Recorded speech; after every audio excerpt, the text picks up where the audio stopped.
Let's turn back now to that breaking news developing as we speak. We've just learned when the trials will be held for two Canadians detained in China.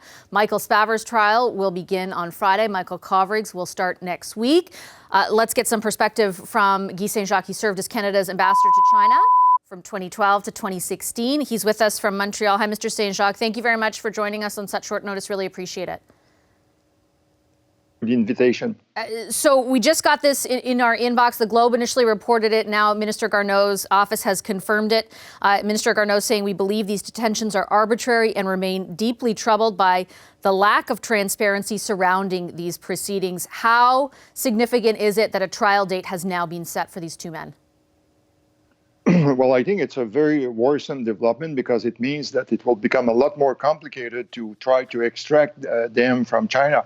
And I think the timing is not accidental. Clearly, the Chinese wanted to send a message to the Americans, that there is a very important meeting, the first face-to-face between the two sides that is taking place tomorrow in Alaska. Mm-hmm. And so the message to the Americans is, if you want to free those two guys, you know what you have to do. You have to make sure that Mrs. Meng gets back to China. But that means that in fact, we don't know how long the trial will last because according to the Chinese law, it could be between 2 and 6 months. But we know for sure that they will be found guilty and probably get a very severe sentence. Yeah, expand on that a little bit if you could, because I think in this country we have a perception of what a trial entails.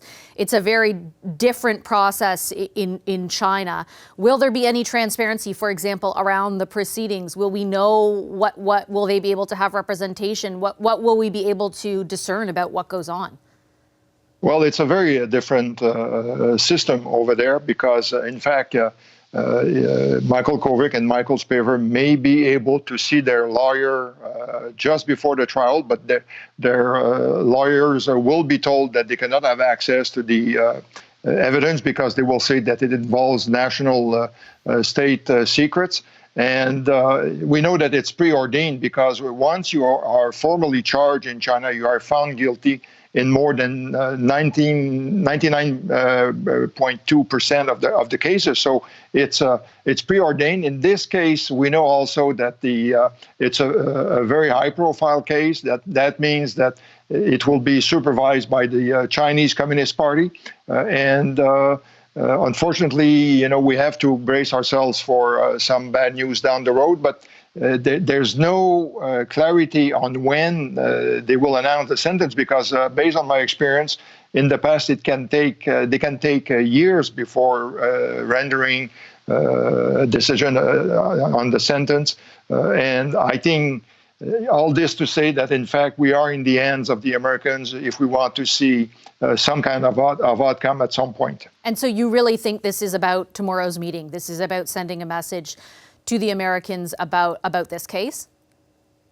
Yes, and of course it's to add pressure on Canada. But they have watched developments recently. We know that they were very angry after Canada got 57 other countries to sign this declaration to prevent hostage taking by states. Of course, China was not mentioned, but it was evident for everyone what we were talking about. Then there was a motion in Parliament saying that what is happening in Xinjiang is a genocide. Then there was the press conference between the Prime Minister and President Biden, where President Biden spoke very firmly. And now I think, in China, there's no coincidence. It's clear that they want to send a message just before this meeting that is going to take place tomorrow. And again, I think it's to tell the Americans, we are not going to concede. If you want to help the Canadians, you have to make concessions. The minister's statement, Minister Garneau's statement says here at the end, the government has requested to attend the proceedings. I know that you've been through this in China. Is there any chance of there being, for example, diplomatic representation there or anyone from the government there? Or is that impossible? Yes, yeah, they will allow a consular official to attend. I think they won't allow foreign press, and I assume there will be lots of interest. But normally the embassy should be able to have a representative on the site. Normally also the embassy should have maybe 20, 30 minutes with each of them just prior to the start of the trial. But of course, this is a very small comfort at this stage. For sure. And you mentioned the likelihood of a guilty verdict in that system. What do you know about the potential sentences for the crimes that they're accused of? Like, what could they be facing? Well, for cases that involve national security, we know that, for instance, in the case of Kevin Garrett, who was sentenced in September 2016, he was condemned to 6 years in jail, but other cases could go easily to more than that. It depends on, of course, on the nature of the accusation. On that, we have had no evidence, no details. I'm not sure how much details will the Chinese release, but I think that there could be a very stiff sentence in the case of Michael Kovrig and Michael Spavor. Okay, Mr. Saint-Jacques, I'll leave it there. I do appreciate you making the time again on such short notice. Thank you very much. Thank you. Guy Saint-Jacques is Canada's former ambassador to China from 2012 to 2016. Let's start, though, with that breaking news this evening. The two Canadians detained in China for more than 2 years are heading to trial. Michael Spavor's trial, according to the Minister of Foreign Affairs, Marc Garneau, will begin Friday, and Michael Kovrig's trial will start Monday.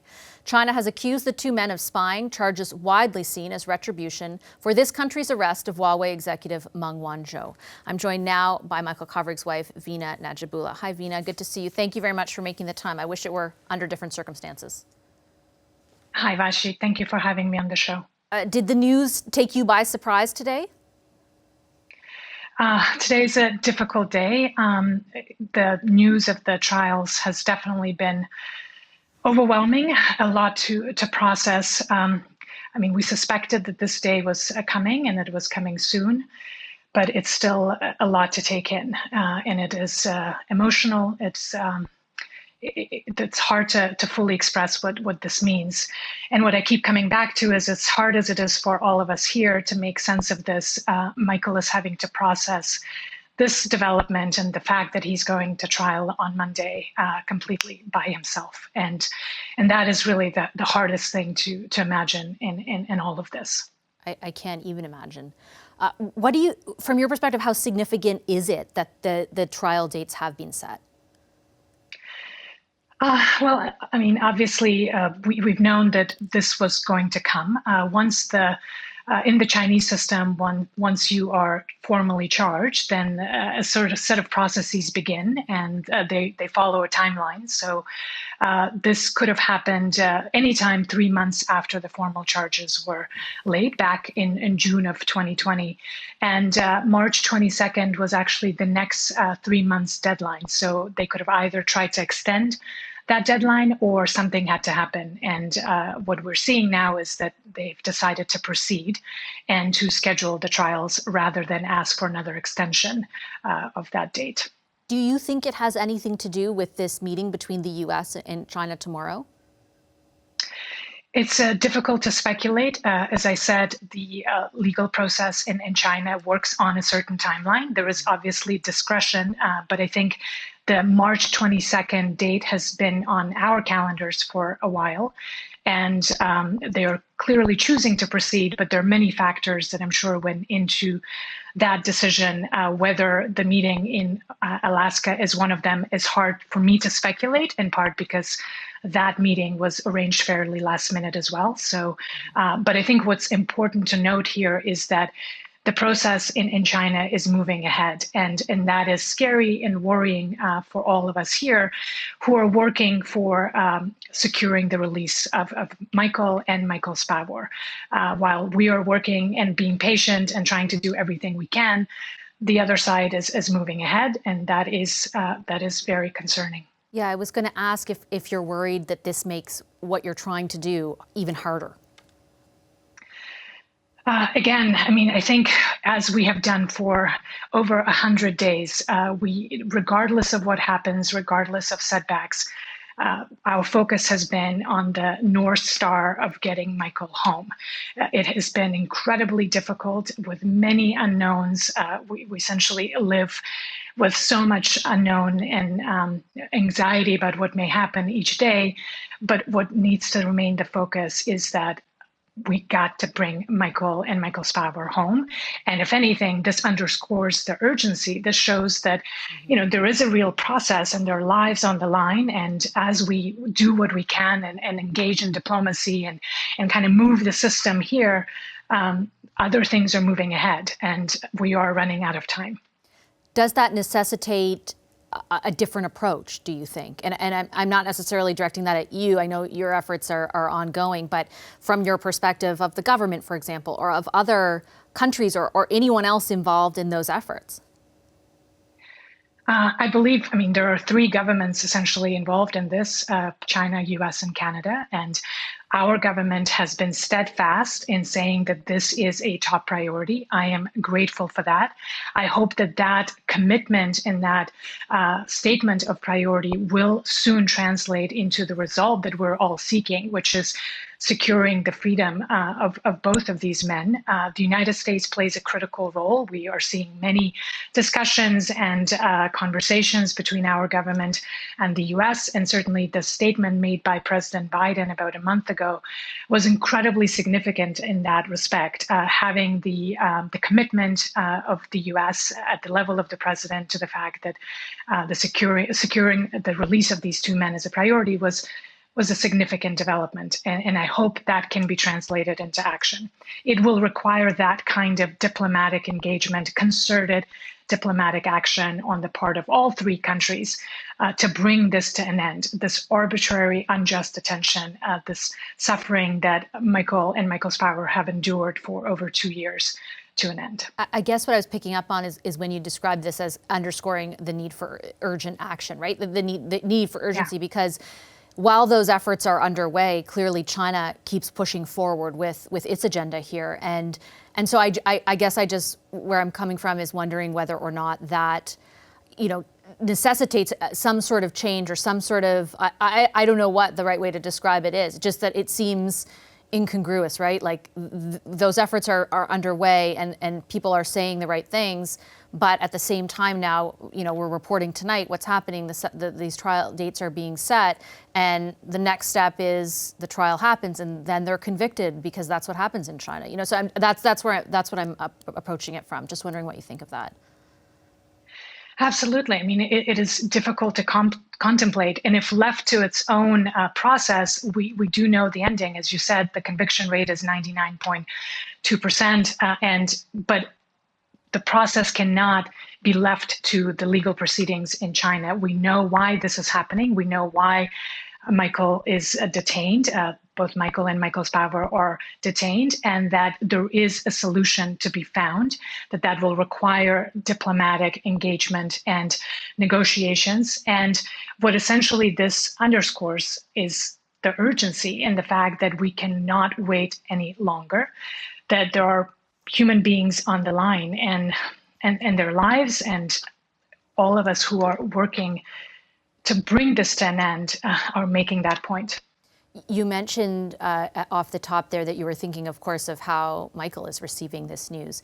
Have you had any contact, or even through the embassy, or any means of knowing how he has reacted, or what he knows about the process unfolding? No, we don't yet know whether he's aware. We suspect he might be, and we hope that he is taking this as well as he has endured everything else, with enormous amount of resilience and capacity to remain positive and focused. Today, I was reminded of something that he said in one of his letters, that on a daily basis, he works to transform anger into determination and grievance into resolve.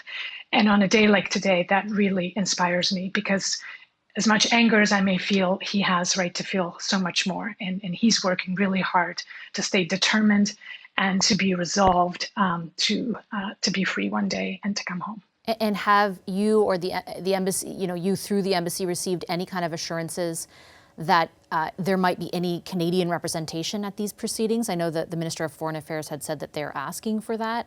Is there any dialogue where that's concerned? From what I understand, given the nature of the cases, national security cases like this, and given past experience, there has traditionally not been anybody present at the so-called trials.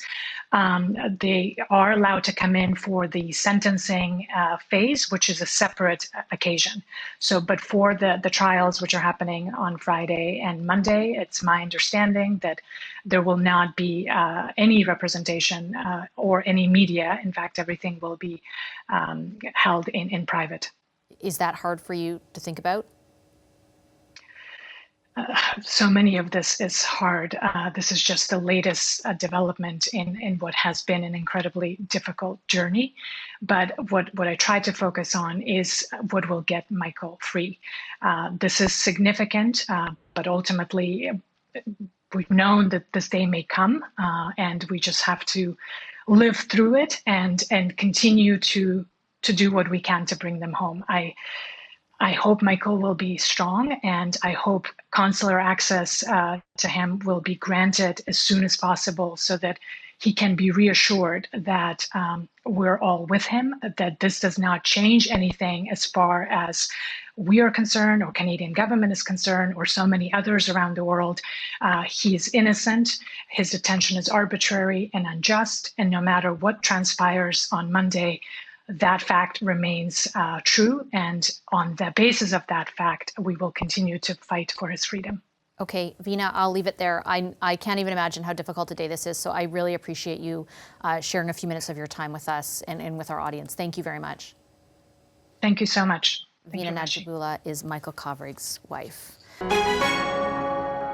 Hi, I'm Vashi Capellos, host of Power in Politics. See more of our show by subscribing to the CBC News channel or click the link for another video.